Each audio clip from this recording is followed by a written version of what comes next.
All right, guys, good afternoon. Hopefully you guys can hear me okay. My name is Suji Maniam. Sorry, it took us a few minutes to get started, but we are here. So this talk is a little different for the 4JS conference. This is about sort of building a platform for Internet of Things. So my background is more from a big data background. In my previous life, I was a web developer doing Ruby on Rails. Anybody still does it anymore, Ruby on Rails? Okay, so still alive, I guess. Okay, yeah. So, and then I saw this. I heard about this little thing called Hadoop, and I kind of started using it. And then, since then, we have a company called Elephant Scale, which we specialize in big data stuff. So the first thing we did is we wrote a little book on Hadoop called Hadoop Illuminated. It's open source, which is kind of like a novel idea at the time. So you can just search for the term Hadoop Illuminated and download the book. Anyway, so that's all the marketing message there is. So let's move on to the presentation. So Internet of Things, right? So when I say this word, Internet of Things, I usually see people's eyes roll over and say, oh, God, not another PowerPoint about IoT, right? But the reality is, we are pretty much living in the age of IoT. I have one of those Fitbit devices.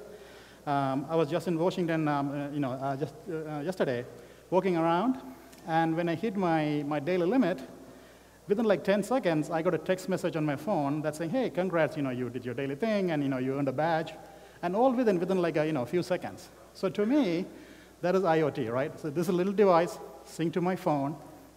The phone sends the data to somewhere on the cloud, and there they did the crunch the numbers and decided I merited a badge. Right? All within like tens of seconds. So yeah, so we are pretty much in the age of IoT. So let's see you are developing the next Fitbit or the next device, next sensor. So that's your hardware platform. You have a little device, could be a wearable, could be a sensor, and then you really want to empower the users with all this cool stuff, right? Nice dashboards, alerts. Sometimes my Fit will come and say, hey, just another 2,000 extra steps and you meet your daily goal, right? Stuff like that. So what kind of infrastructure do you need in the middle to go from a plain wearable to a pretty nice user experience? That's what this talk is all about. I want to give you some ideas of if you are planning on building this, how would you go about this? Again, like I said, this is a little different theme than the sort of 4JS, but it's hopefully it's interesting to you guys. All right, so before we build this, let's go and figure out how much data we are talking about. So I did this, and I said, hey, you know what? Let's say I have 1 million devices, whatever, and each sensor sends in data like every minute, which is not uncommon, and the data packet size is 1K. So now, if I have this, I did the calculation, and I came up to like 1 billion events per day. And I used like a little calculator on my Mac to use this, and I was like, oh no, this can't be right? So I kind of fired up Excel, punched in the numbers again, and I said, oh yeah, still, I'm going to get 1 billion events a day. Then I called my co-founder and then said, hey, can you check this math? Because I'm plugging these numbers and I'm getting 1 billion events. Is that right? And it is right. So this is the amount of data you expect to deal with, like billions of events per day, terabytes of data per day. So this is clearly in big data territory, right? This is a similar project we are working for a client of ours in Texas. They have smart meters. So if you look at the data size, next one, yeah, right? So you can see they have about 10 million meters right up here, and each smart meter reports about 15 minutes, and yeah, so they pretty much have about 1 billion events a day. So yeah, so we are pretty much in the same ballpark. So this clearly takes us to a big data territory, meaning, imagine terabytes of data, billions of events, right? This is not something like, we can do with a little MySQL, right? We need something larger. So this is where we start thinking about big data technologies. So, and also kind of velocity also indicates like, your events comes at you at very high speed, like thousands of events per second. So imagine like you're doing a web application, and being able to like save thousands of requests per second, right? And so that's the kind of volume we're talking about. All right, so let's take some of the challenges. The challenge in the IoT world is you need to process events in real time or near real time. All right, so people ask me, so what is real time, what is near real time? So real time for me is milliseconds, right? So you make a call to a database, comes back in milliseconds, right? Maybe like a single-digit millisecond or a fraction of a millisecond, milliseconds. Near real time is seconds. Something happens, I click on a web, a link, 5 seconds later, I see a page, yeah, acceptable, right? The reason is, imagine I'm doing a sensor data, let's say I'm monitoring temperature sensors, and suddenly the temperature spikes. I better send an alert to somebody to say, hey, I'm noticing an increase of temperature in the sensor. So our response time should be in seconds. I can't do this in 30 minutes and say, yeah, that's good enough, right? You had to respond in seconds. So seconds to me is somewhere between real time and near real time. The challenge is, I cannot lose any events, right? Because let's say, take an example of sensors, right? Most of the time, my sensor data is within the normal, let's say between 60 and 70 degrees, which is good. Sometimes we get this extreme fluctuation, and we need to report those. So the idea is the theme is most events are mundane, right? They're like, yeah, just within a normal parameter, but any event could be important. So that's why you cannot lose any event, right? So you have to process all the events. No events can fall through the crack.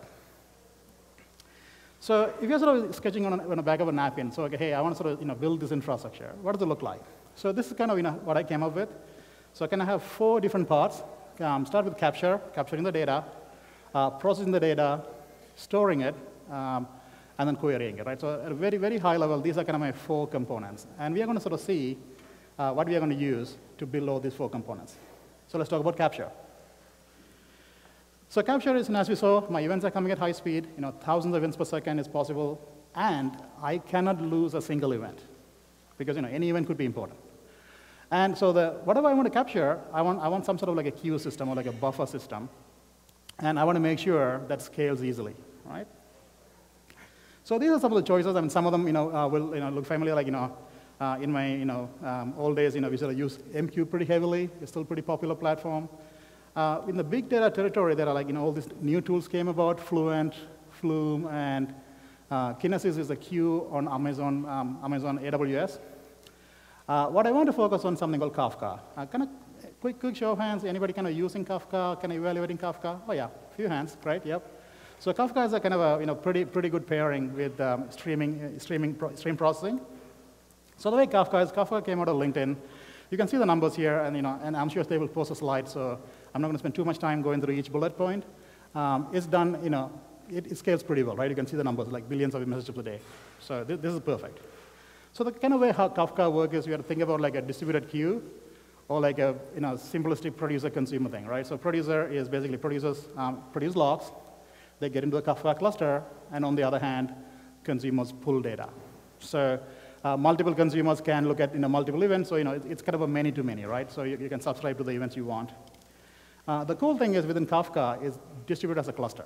So the entire Kafka cluster is distributed across multiple machines. So you guys can see here, right? I have multiple brokers are basically nodes. I have multiple nodes. So when an event comes in, it's replicated in 2 nodes by default. Yeah, and we can change this. So this way, even if I lose a node, my events are safe, right? So this kind of satisfies the first requirement. I cannot lose any events. My events are safe because they're replicated across multiple nodes, and consumers can get to it. And Kafka's out of LinkedIn, it's pretty popular all around. So yeah, so Kafka, we propose Kafka as the capture mechanism for capturing events in real time. Very good. Talk about processing. So now that my events are in sort of a queue or a buffer, right? I can't just leave them there, right? It's not a database. It's just a temporary capture mechanism. I need to grab them and process them, and I need to get to them, in real time or near real time at least. So one of the things in stream processing you will hear is each event has to be processed. I mean, I cannot miss an event, right? We established that. So how do you do that? The way we can do that is one of the guarantees like each event will be processed at least once. Or the other guarantee is each event will be processed exactly once. So there's a subtle difference, right? At least once basically means yes, events will be handled, but an event could be handled multiple times, right? An event could be processed multiple times, and most of the time that's okay. Exactly once is meaning like an event will be processed exactly one time, so no duplicate processing.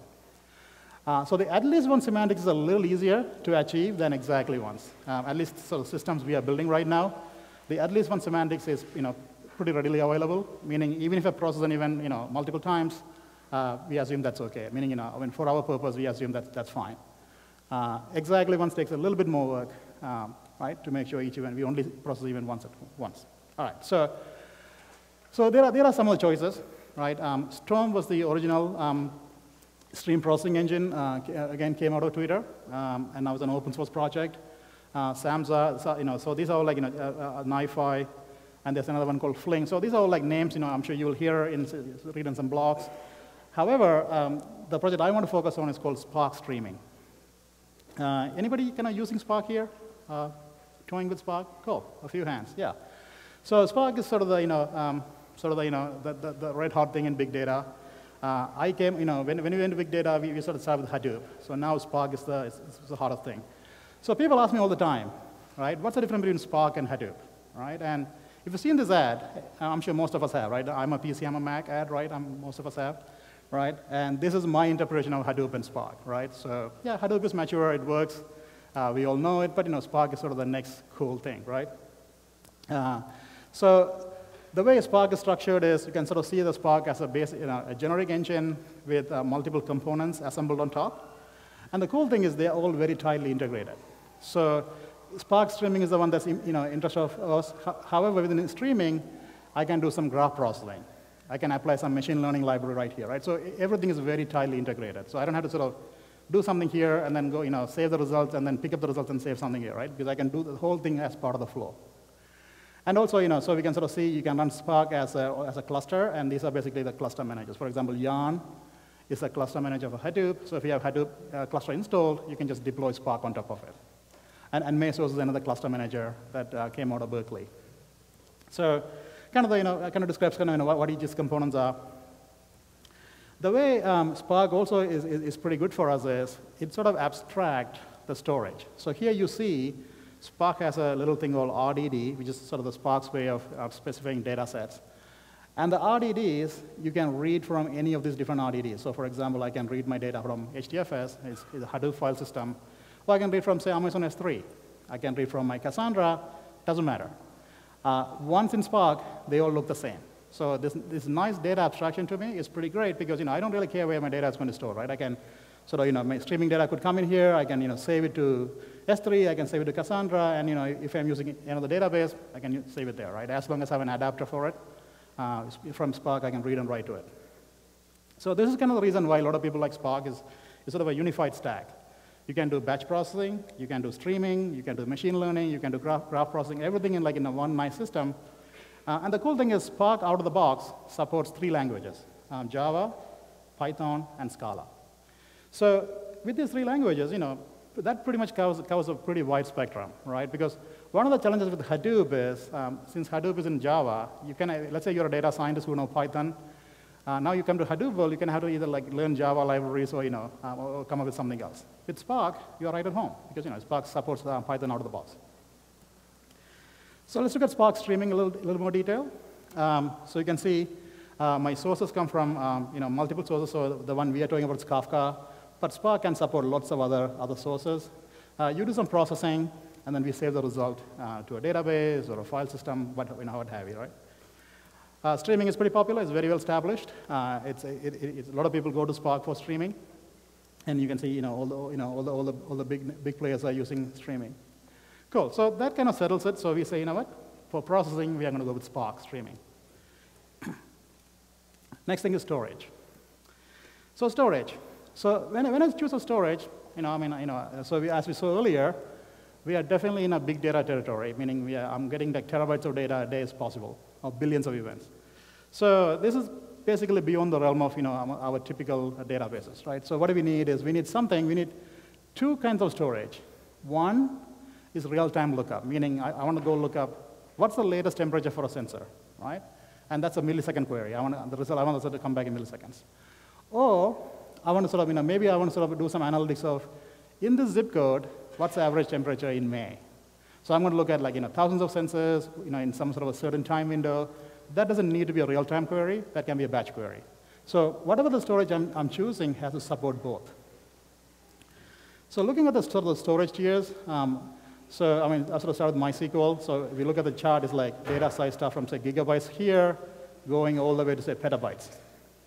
And on the vertical axis, I have what I have real time, access time. So can I query them in real time and all the way to batch, right? So kind of MySQL is, this is the territory, we all grew up in, right?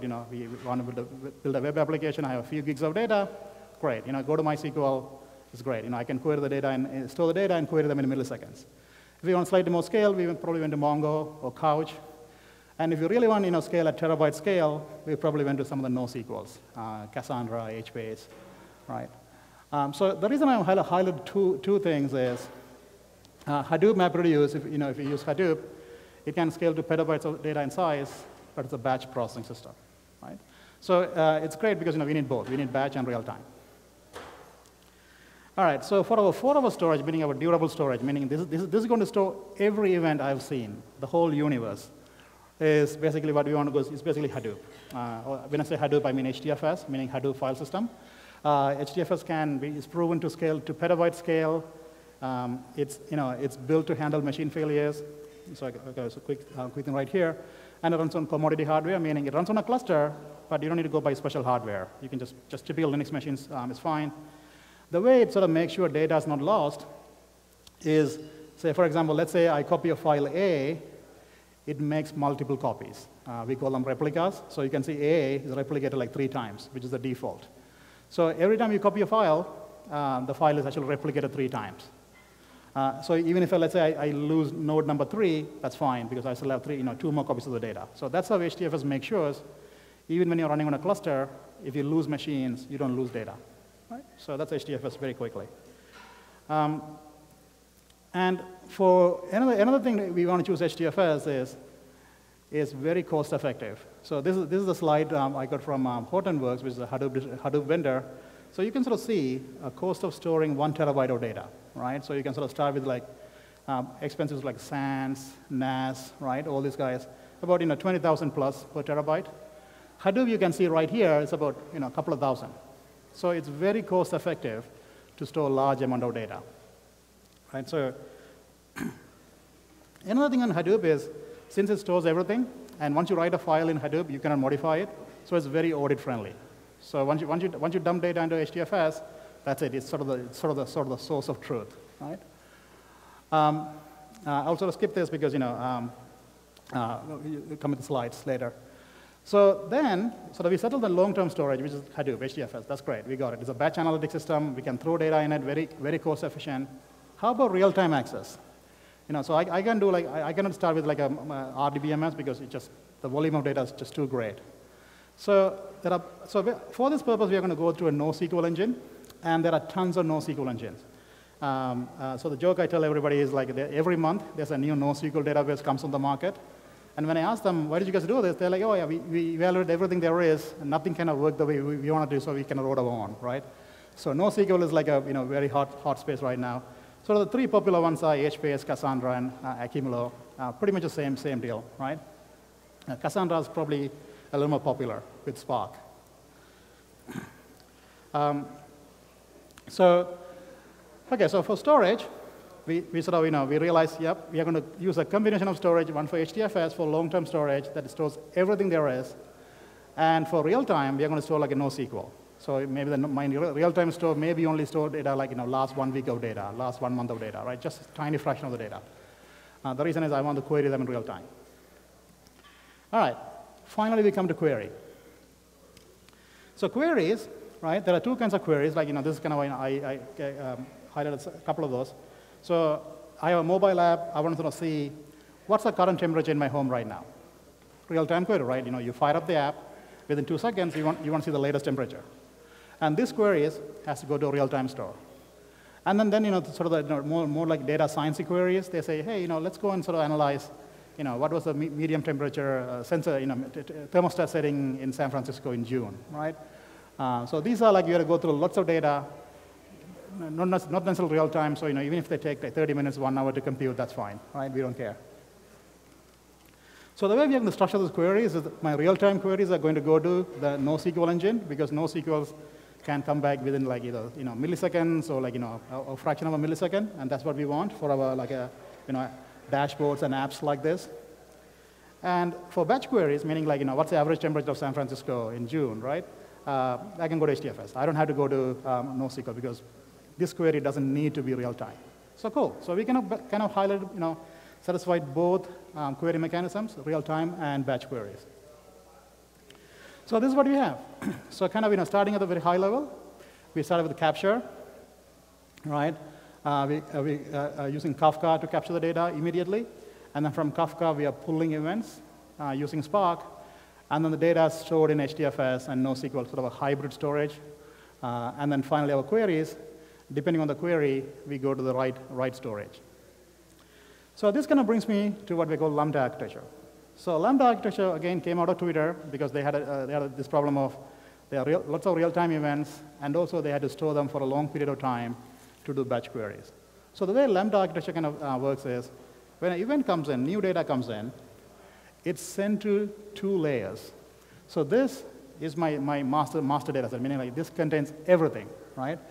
And the other one is a real-time store. This may only contain like the recent data, maybe last 1 week, last 1 month, whatever that works for us. So the data is sent to both places at the same time, batch layer and the real-time layer. And then the queries, depending on the query, for example, show me the last 10 tweets, my queries go here, right? Because that's a real-time query. Doing a query like, what are the trending hashtags for the last month, last week? Those are batch queries, they can go here. So you just sort of see that way data kind of goes in both places, and they kind of serve different queries. One more like a batch queries, one real-time queries. And some of the queries, like for example, this one you can see sort of it's going to like real-time and batch. So because some queries will come in, you have to sort of do some batch query, do a real-time query, and probably merge the results, and that's fine too, right? But at least now we have a mechanism to handle the queries. So taking our model into sort of a Lambda architecture, turning into a Lambda architecture, so this is kind of how we envision this. So data comes in, data gets captured by the Kafka cluster, and my Spark streaming pulls events out of Kafka, process them, right, and then stores the data in both places. HDFS, this is my master data set, and then also NoSQL for real-time data set, right? And my queries, my dashboards or mobile apps, what have you, they will either come here for real-time queries or go here for batch queries. So this is kind of our design. We sort of turned our design, but we came up with into a Lambda architecture.